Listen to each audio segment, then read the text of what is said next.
আসসালামু আলাইকুম। আমি ফাহিম আহমেদ ময়মনসিংহ থেকে এমকে টেকনিক্যাল ট্রেনিং ইনস্টিটিউটে প্লাম্বিং বিভাগে অ্যান্ড পাইপ ফিটিং বিভাগে ভর্তি হয়েছি। আজকে আপনাদের সামনে গিজারের ইলেকট্রিক্যাল পাইপ কিভাবে লাগাবো, যেটাকে আমরা লিক পাইপ বা লেদ পাইপ বলি, ওইটা কিভাবে লাগাবো সেটা আপনাদের সামনে আজকে তারপর গেট উপস্থাপন গেট করব। ভাল্ব গেট বল বাল্ব, বল বাল্ব কিভাবে আমরা লাগাবো এবং ভাল্ব কি? বাল্ব কিভাবে লাগাতে হয় সেগুলোর প্র্যাকটিক্যাল আজকে আপনাদের সামনে দেখাবো। এই তোমার পরিচয় বলো। আচ্ছা, আমার নাম রিদওয়ান। আমি নারায়ণগঞ্জ থেকে এসেছি। এখানে plumbing plumbing and pipe fitting এর কাজ শিখতে এসেছি। এখন গিজারের থেকে কিভাবে টাঙ্কিতে লাইন কিভাবে আনবো সেটা দেখাই। এবং প্রত্যেকটা ফিটিংস এর নামগুলো প্রত্যেকটা ফিটিংস এর নামগুলো বলবো। বলি। এই যে আমরা প্রথমে একটা গেট বাল্ব নিলাম। এটা হলো 1/2 ইঞ্চি গেট বাল্ব পিতল।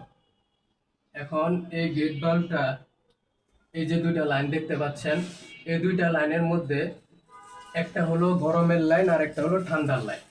আমরা গরমের লাইনটা নিচে হইলো উপরের দিক থেকে, আর ঠান্ডার লাইনটা যে নিচ্ছি সেটা হলো নিচের থেকে। সবুজ বা নীল থাকলে সেটা স্বাভাবিক নীল মানে বা সবুজ থাকলে সেটা স্বাভাবিক পানি, সোজা কথা। আর যদি লাল থাকে, চিহ্নটা দেখেন, লাল যদি থাকে তাহলে এটা সবসময় গরম পানি হিসাবে নেবেন। তো আমরা প্রথমে এখান থেকে দেখাচ্ছি। এই যে আমি যে এখন একটা পেঁয়াজ